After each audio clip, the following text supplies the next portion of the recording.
हे guys subscribe करा सियोनिक चॅनलला आणि ही घंटा नक्की प्रेस करा म्हणजे तुम्ही बघाल आमचे व्हिडिओ सर्वात अगोदर.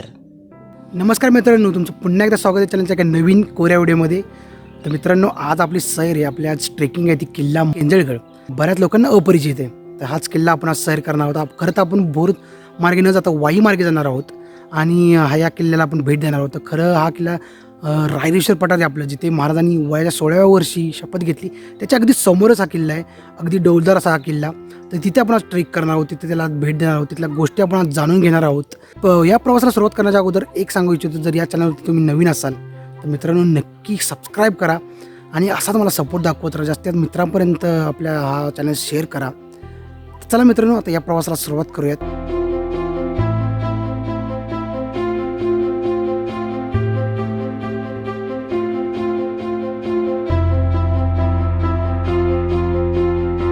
तर आपण आता अशा ठिकाणी पोहोचलो आहे. तुम्ही पाठीमागे बघा, केंजळगड तुम्हाला स्पष्टपणे दिसतोय आणि वाई भाग सोडल्यानंतर पुढे आल्यानंतर तुम्हाला 2 वाटा भेटतील. मी मागच्या तुम्हाला एका ब्लॉगमध्ये जेव्हा रायरेश्वरला आपण गेलो होतो त्यावेळी पण सुद्धा सांगितलं होतं. तर एक वाट जाते जी लेफ्ट साईडून जाते ती कमळगडला आणि जी राईट साईडून जाते ती आपला केंजळगड आणि रायरेश्वर. रायरेश्वरला आपण लास्ट टाईमच व्हिजिट दिली होती, पण यावेळी आपण केंजळगडला भेट देणार आहोत.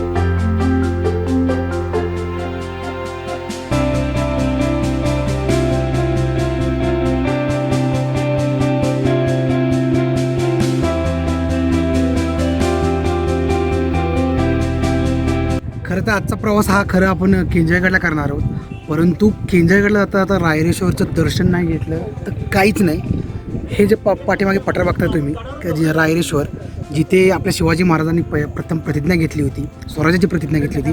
आणि मी याच्यावर व्हिडिओसुद्धा बनवला आहे. जर तुम्हाला व्हिडिओ पाहिला नसेल तर मी ते लिंक देतो, तिथे जाऊन तुम्ही रायरेश्वरचा व्हिडिओ नक्की पहा. आणि आज बघतोय पाठीमागे रविवार असल्यामुळे प्रचंड गर्दी आहे आणि लोक गडाला भेट देत आहेत, त्याच्याबद्दल जाणण्याचा प्रयत्न करत आहेत. हे पाहून खूप बरं वाटलं. तर तुम्ही इथे आला तर एक भोर साठून येणार रोड आणि वाई साठून येणार रोड, याच्यामध्ये मधोमध तुम्ही थांबाल. हा तो थांबा आहे, स्टॉप आहे. आणि तिथून पाठीमागे जाण्यासाठी रायरेश्वरला रोड आहे. आणि आपला जो प्रवास आहे आजचा तो केंजळगडला, मी इथून स्पष्टपणे बघू शकतो. आपल्या खरं इथून जायचं नाही, अजून आपल्याला खाली जायचं आहे. केंजळ देवीचं मंदिर लागतं तिथं, त्या मंदिरामध्ये आपण तिथं गाडी पार्क करणार आहोत आणि तिथून खरं ट्रेकिंग सुरू होणार आहे. पाठीमागे बघा तुम्ही केंजळगड याचा पूर्ण तुम्हाला स्पष्टपणे बोर्ड दिसेल.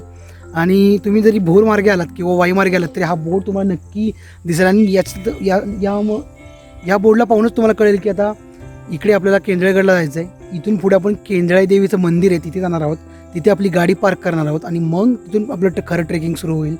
तर हा बोर्ड लक्षात ठेवा, केंजळगडचा एकदम छोटासा बोर्ड आहे असा झाडीमध्ये लपलेला.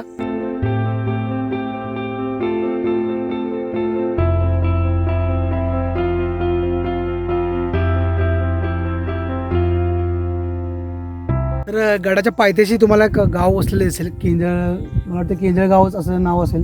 कागल गाव आहे, कागल. तर पुढे आलात तर तुम्हाला एक बोर्ड भेटेल केंजळगड आणि इथे पूर्णपणे तुम्हाला बोर्ड जी किल्ल्याची इन्फॉर्मेशन आहे किंवा माहिती आहे ती इथे दिली आहे.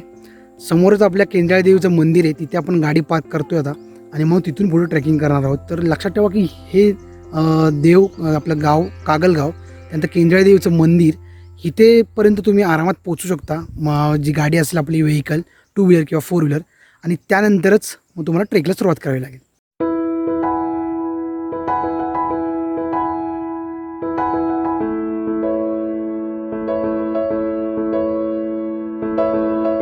या अर्थानं केंजळगडच्या ट्रेकिंगला सुरुवात झाली. तर सुरुवात करण्याच्या अगोदर 2 महत्त्वाच्या गोष्टी सांगतो.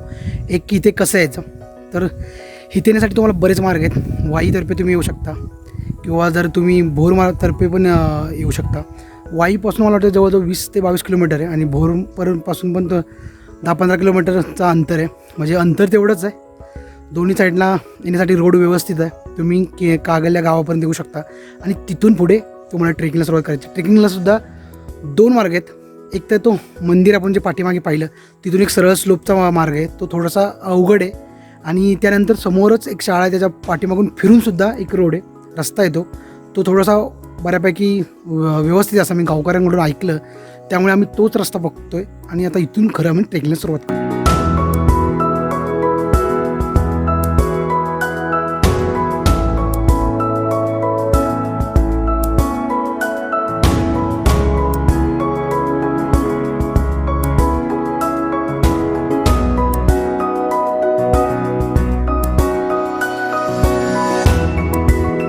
आणि हा बऱ्यापैकी गिरिदुर्ग प्रकारातील किल्ला आहे. तो जवळजवळ 4200 फूट उंचीचा हा किल्ला.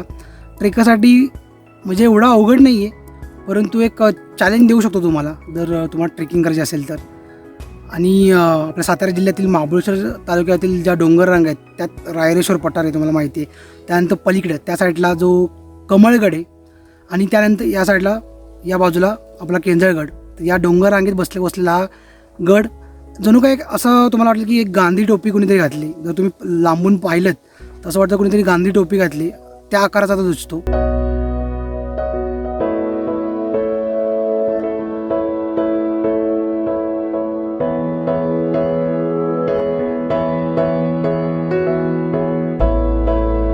किल्ल्यावरती पोचलोच नाही अजून आपण, तरीसुद्धा तुम्हाला बऱ्याच गोष्टी इथून बघायला भेटतील. पाठीमागे जो रोड दिसतोय, रस्ता दिसतोय, तो भोरला जाणारा रस्ता आहे. त्यानंतर जे प्रचंड असं पठार आहे ते रायरेश्वराचं, ते तुम्हाला मी अगोदर सांगितलं होतं. ते रायरेश्वरचं पठार जिथे आपल्या महाराजांनी शपथ घेतली. आणि त्यानंतर जबरदस्त असा बुरुज, जो एकच बुरुज आहे मग आपल्या केंजळगडला, तो डौलताना दिसतोय. आणि म्हणतात ना की गडाच्या पायथ्याशी पोचलो की तिथे जाण्याची जी उत्सुकता असते किंवा जो एक वेगळी फिलिंग असते ती जागी झाली. कधी एकदा त्या गडावर पोचतोय आणि तिथलं सौंदर्य बघतोय, नाळतोय. खरं तर याची ओढ लागली.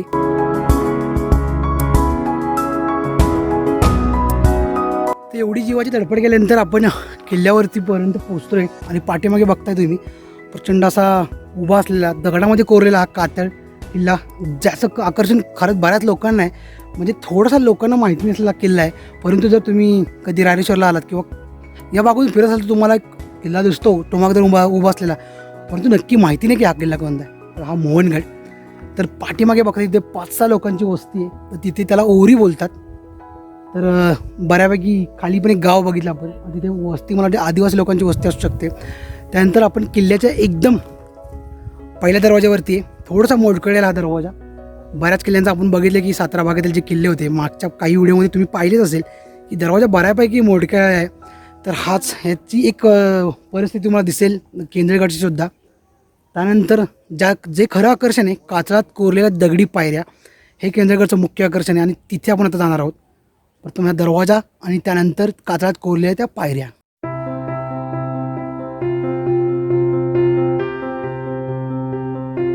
तर आता आपण या किल्ल्यावरती आलोत आणि तुम्हाला माहिती आहेच की बऱ्याच संस्था आहेत त्या किल्ल्या संवर्धनासाठी काम करतात. आणि असेच आपल्यासोबत आहेत जाणीव संस्थेचे वाटते सर रवींद्र लाट. तर ते थोड्याशा त्यांच्या कार्याबद्दल आणि ती जी आताचा जो उपक्रम राबवतात त्याबद्दल थोडंसं सांगतील. नमस्कार, जय शिवराय. मी रवींद्र लाड. जाणीव निसर्गप्रेमी फाउंडेशन याचा आम्ही हडपसर फुरसुंगी येथून काम चालू केलेलं आहे. तर काम करताना आपण गेले 2 ते 3 वर्षापासून कानिपनाथ गड हा ट्रेक पॉईंटवरती 1000 ते 2000 झाडं लावलेली आहेत. आणि आमची थीम अशी आहे की झाड लावताना एक 6 ते 7 फुटाचं मोठं झाड लावायचं आणि ते झाड 2 वर्ष जगवलं की ते लाँग टर्मला होतं. आणि झाडं लावताना आपण आपले जे इथले नेटिव्ह झाडं आहेत की जे वड, पिंपळ, चिंच अशी झाडं लावतो, औदुंबर आणि करंज की ज्याला उन्हाळ्यात पाण्याची कमी सोय होते. आणि जेवढी झाडं लावतो आपण तेवढं प्रिझर्वेशन करतो. त्यांना दर रविवारी आम्ही हा उपक्रम हडपसरपासून एक 7 ते 8 किलोमीटर दिवेघाट आहे, पालखी थांबा जिथं आहे तिथे आपलं करतो. दर रविवारी सकाळी 5 ते 9 वाजेपर्यंत आम्ही तिथे असतो. जर कोणी आपलं जवळपास असेल आणि ते जर येऊन इथे जॉईन होऊ इच्छित असेल तर नक्की जॉईन व्हा. आमचं फेसबुक आणि इंस्टाला ह्याचं जाणीव पुणे म्हणून आहे ग्रुप आहे, त्याच्यावरती सगळे इन्फॉर्मेशन आमची वेळोवेळी प्रत्येक आठवड्याची अपडेट होते.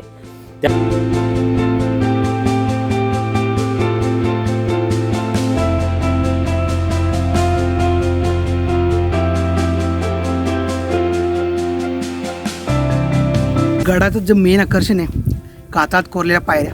पाठीमागे बघाल तुम्ही प्रचंड अशा कातात मस्त कोरलेल्या पायऱ्यात.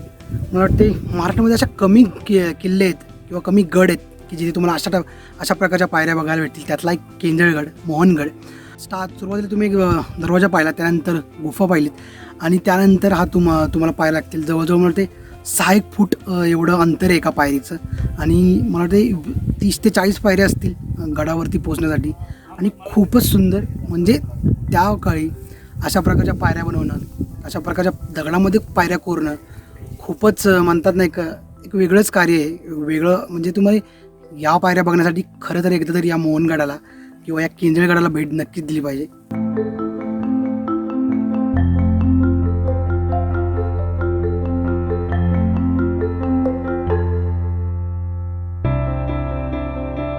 गडाच्या कातळ पायऱ्या त्या पार केल्यानंतर तुम्ही वरती येतात आणि त्यानंतर मग तुम्हाला वरती आल्यानंतर डाव्या साईडला जाणारा एक रोड आणि उजव्या साईडला जाणारा एक रोड असा एक रस्ता भेटतो.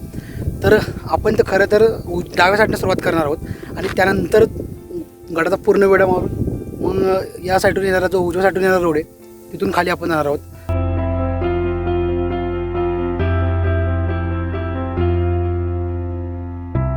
तुम्हाला मी अगोदर सांगितल्याप्रमाणे गडाची उंची खूप असल्यामुळे इथे प्रचंड असं वार आहे आणि चारी बाजूला बघता तर तुम्हाला फक्त गवत आणि गवत दिसेल. आणि ज्या मेन वस्तू आहेत जेव्हा जसं काय चुनकळी किंवा तलाव किंवा मंदिर आणि आपल्याला पाठीमागे जो भगवा पडत नसतो, या मेन गोष्टी आहेत. परंतु त्यानंतर पूर्णपणे तुम्हाला गवत दिसेल आणि प्रचंड असं वार आहे. माझा आवाज तुम्हाला कितपर्यंत येतो याचं मला काही शाश्वती नाही आहे, परंतु पाठीमागे पहा तुम्ही सुंदर असं तळं जे तुम्हाला आत्ताच मी एक संस्था भेटली, जाणीव संस्था, त्या लोकांनी स्वच्छाने साफ केले आणि पाणी तरी मला पिण्यायोग्य वाटतंय. तरीसुद्धा गडावर कोणत्याही गडावरती जाताना तुम्ही पाण्याची जी बॉटल असेल किंवा पाण्याची तुमची काही सोय असेल ती नक्की सोबत घेऊन जा.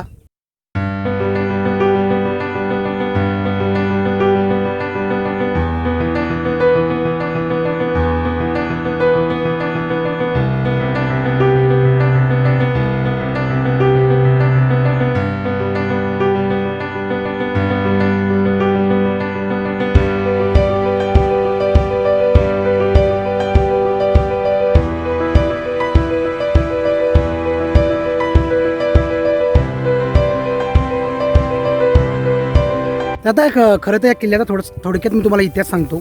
या किल्ल्यामागे खरा इतिहास काय आहे तर हा किल्ला नेहमी जे सातारमध्ये बरेच किल्ले तुम्हाला माहिती आहेत की राजा भोज यांच्या काळात बांधले गेले होते आणि केंजळगड त्याला जरासुद्धा अपवाद नाही आहे. तो सुद्धा राजा भोज यांच्या काळातच बांधला गेला होता. त्यानंतर पुढे जेव्हा महाराजांनी अफजलखानाचा वध केला त्यावेळी महाराजांनी वाई भागातील आणि सातारा भागातील बरेच किल्ले जे आपल्या नावावर जिंकून घेतले, तर केंजळगड मात्र त्यांचा राहिला होता.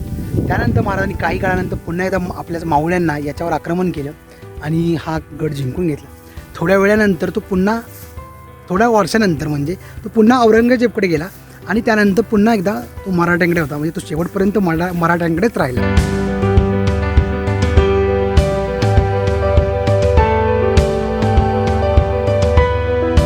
पाठीमागे बघताय आपण बुर्जावरती उभं आहे आणि तुम्हाला छोटीशी इथे जागा दिसेल, ती या जागेचा वापर तोफ्याचा मारा करण्यासाठी केला जायचा.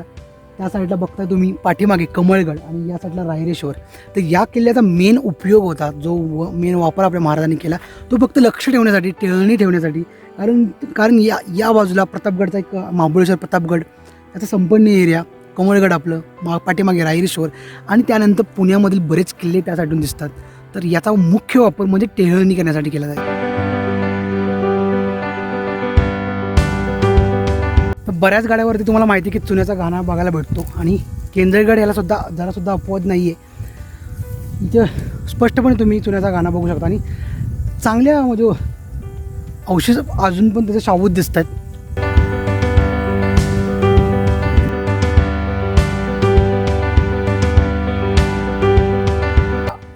एका टोकावरून किल्ल्याच्या दुसऱ्या टोकापर्यंत आलो आपण आणि जिथून आपण रायरेश्वर पठार आहे ना ते पूर्णपणे व्यवस्थित बघू शकतो. आणि त्या बाजूला कमळगड, तिथे जातो आता मी. एक बुरुजासारखं आहे, बुरुज तर वाटत नाही कारण त्याचं बांधकाम जसं दिसत नाही आहे, परंतु हे नाक, एखाद्या त्याचं नाक कसं पुढे येतं त्या नाकाच्या आकारासारखं या किल्ल्याचा हा आकार आहे. तो एक आकर्षण आहे. म्हणजे खालून जरी तुम्ही पाहिलं तरी जी आपली टोपी असते गांधी टोपी, तेव्हा तो आपण पुढे तुझा टोक काढतो त्या टोकासारखं येते.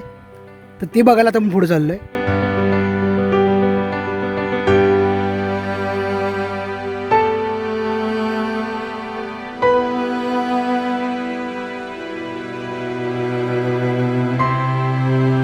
बऱ्याच गडावरती आणि किल्ल्यावरती बऱ्याच म्हणण्यापेक्षा प्रत्येक गडावरती तुम्हाला हे धान्य कोटर बघायला भेटतं.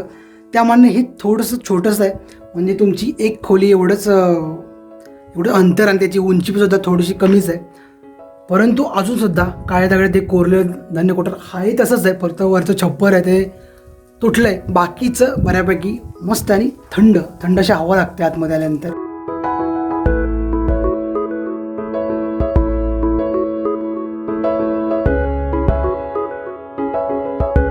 किल्ल्याचा शेवटचा भाग पण खूप महत्त्वाचा भाग किंजाई देवीचं मंदिर, इथे आपण आलो आहे. इथून मग आपण गड पुन्हा एकदा उतरायला सुरुवात करणार आहोत.